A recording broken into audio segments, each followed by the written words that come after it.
De faly indray miarabantsika rehetra am'ty takariva ity. Isaorantsika ny tompo noho ny fitantanany mahagaga loatra ary fitiavana zay asehoany amintsika.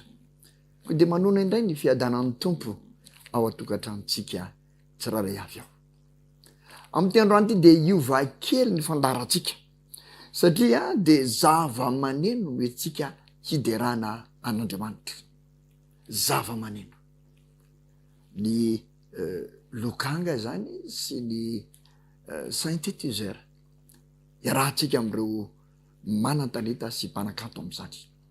Raha mijery tokoa tsika ny ao amin'ny Salamo 150 de fiantsoana hiderana an'Andriamanitra amin'ny alalan'ny zava-maneno ny karazany isan-karazany io Salamo 150 io. Zay rehetra manam-pofona de aoka samy hideran'i Jehova kanefa dia songadina manokana fideran'i Jehova amin'ny zava-maneno. Ka am'ty androany ity zany dia mba iova kely am'izay indray sika. Marina fa efa nisy nataontsika tany aloha fa androany indray de mpanakanto hafa miaraka amintsika. De ny Lydia Apazon zany miaraka amin'ny Andriajakazafy Josué.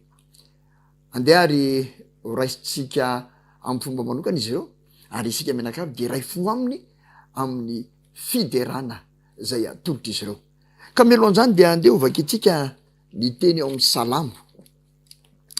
Salamo fa 80 ka ny andininy fa 130, fa 230 ary no fa 530 no vakitsika alohany enotsika ny hira voalohany zay hotendreny ireo mpanakanto reo. Salamo fa 80, andiny fa 130, fa 230 ary no fa 530. Voaky toy izao amin'ny anaran'i Jesosy. Fa iza no Andriamanitra afa-tsy Jehova? Ary iza no vantinampy afa-tsy Andriamanitsika? Izany Andriamanitra zany nampisikina hery ahy sy manamarina ny alehako. Omenao ahy ny apinga amin'ny famonjenao, ny tananao ankavanana no nanohananao ahy ary ny famoram-panahinao no mahalehibe ahy. Andeha hidera zany Andriamanitra izany tsika amin'ny tira voalohany hoe o ny tananao.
salamo fahinina mpifapolo ka ny andininy voalohany sy ny faharoary ny fahatelo de misy zao teny zao voasoratra ovakitsika amin'ny anaran'i Jesosy.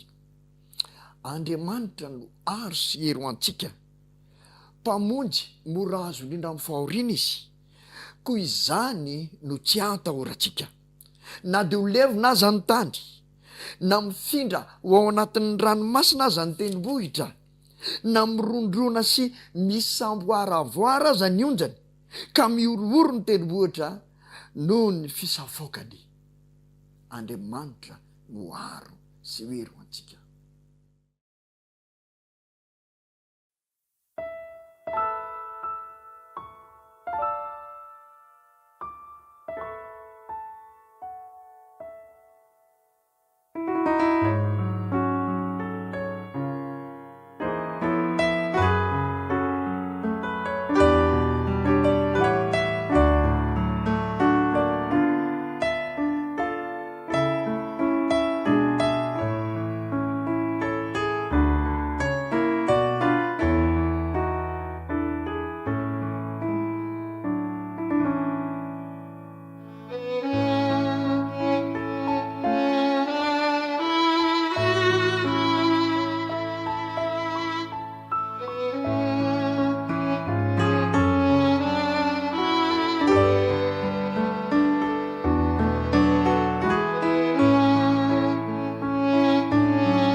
Ao amin'ny salamo fahavalo ambin'ny folo andiny voalohany sy faharoa fahatelo dia nanonora toy izao Davida mpanjaka, ovakitsika amin'ny anaran'i Jesosy.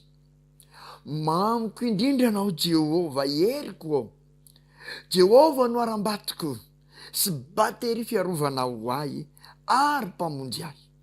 Andriamanitro, vatolampy-ialofako sy apingako ary tandroka famonjena ahy sy fiarovana avo ho ahy. Miantso an' Jehova izay miendrika ho deraina aho, ka de vonjena ho afaka amin'ny fahavaloko.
amin'ny Korintianina faharotoko faharoambin'ny folo andiny fahafito sy fahavalo fasivy dia nanoratra tahaka izao ny apôstôly Paoly ovakitsika koa amin'ny anaran'i Jesosy zany. Ary fandrao irere noho ny abetsaka ny fanambaranao dia nasiana tsilo tamin'ny nofo dia iraky Satana amely aho. Fandrao ireare aho. Izany no nangatahako intelo tamin'ny tompo mba hialany zany amiko. Nefa hoy izy tamiko, ampo anao ny fahasoavako. Fa ny heriko dia tanterana amin'ny fahalemena, koa mainka sitrako ny fahalemena, ny rehare amin'ny fahalemeko mba hitoeran'ny herin'i Kristy amiko. Andeha hoenontsika ny hira, feo-kira raha mbola velona.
Ao amin'ny Korintianina voalohany toko fahatelo ambin'ny folo dia nanoratra toy izao koa ny apôstôly Paoly, ovakitsika amin'ny anaran'i Jesosy zany. Korintianina voalohany toko fahatelo ambin'ny folo no andiny voaka hatramin'ny fahaefatra ary ny andin'ny farany dia ny andin'ny fahatelo ambin'ny folo. Na dia miteny amin'ny fitenin'ny olona sy ny anjely aza aho, kanefa tsy manana fitiavana, dia tonga varahana maneno sy kipantsina mikarantsana aho. Ary na dia manana faminaniana azaho ka mahalala ny zava-miafina rehetra sady manana ny fahalalana rehetra ary dia manana ny finoana rehetra azaho ka mahafindra tendrombohitra kanefa tsy manana fitiavana dia tsinitsinina aho ary na dia omeko ho an'ny malahelo azy amin'ny fananako rehetra, ary na dia tolotrodorana zany tenako, kanefa tsy manana fitiavana aho, dia tsy maso ahy akory izany.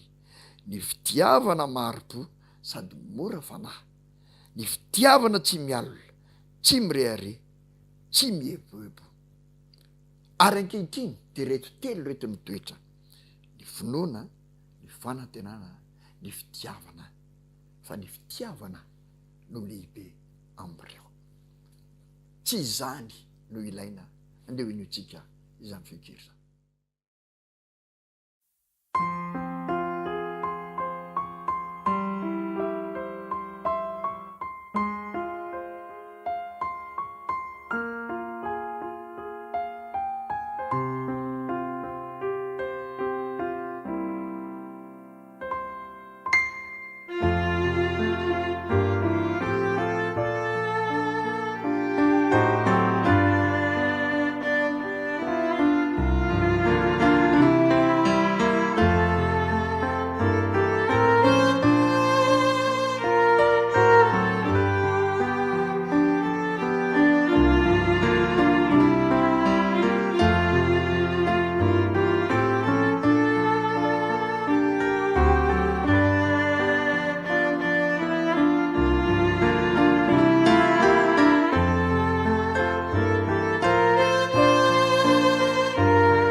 ao amin'ny bokyny apokalipsy indray izao, toko 7 ka ny soratra zay nomena ny fiangonan'ny Philadelphie, dia zao no tsindrimandrimena ny apôstôly Jona eo amin'ny 1:12 sy ny 2:12.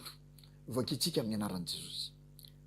Ho avainganao, tano mafy izay anananao mba tsy hiaka ny satroponinay tao.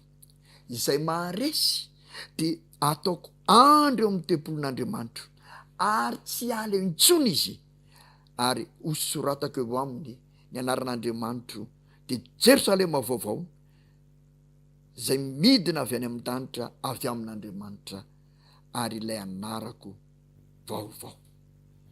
Izany teny zany no nomena ny apôstôly Jona ho an'ny fiona Philadelphie. Ho avy ny tompo.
Misaotra azy efatra mianadahy isika izay nitendry ny zava-maneno mba hideran'Andriamanitra tamin'ny alalan'ireny ireny. Misaotra azy tsika satria natolony ho fanandratana voninahitr'Andriamanitra ny talentan'izy ireo. Hitombo mandrakariva ny talentan'izy ireo ary hiderany mandrakariva ilay Andriamanitra nanome azy izany talenta izany. De mifarana eto indray ara ny fotoanantsika kanefa araka ny mahazatra dia andeha hifanentantsika tsara ny miderany tompontsika. Ary izao mihitsy nylazain'ny Salamo 150. Aoka zay rehetra manam-pofinaina samy hideran'i Jehova. Izany no amaranany azy ampiny am'le hoe haleloia. Ary ny Salamo 270 koa dia mbola milaza toy izao amin'ny 19. Samy miderana anaran'i Jehova avokoa, fa ny anarany ihany no misandratra ambonin'ny tany sy ny lanitra. Izany ny tokony ataontsika, mideran'Andriamanitra mandrakariva na amin'ny feontsika, na amin'ny zava-maneno andreo manan-talenta, na amin'ny fiainantsika manontolo. Koa dia andeha ataontsika hoe lara-pahamehana izany fideran'Andriamanitra eo amin'ny fiainantsika izany. Dia mametraka amin'ny veloma amintsika indray ary mamely fotoanantsika amin'ny herin'ny androany toy izao raha sitrapon'Andriamanitra.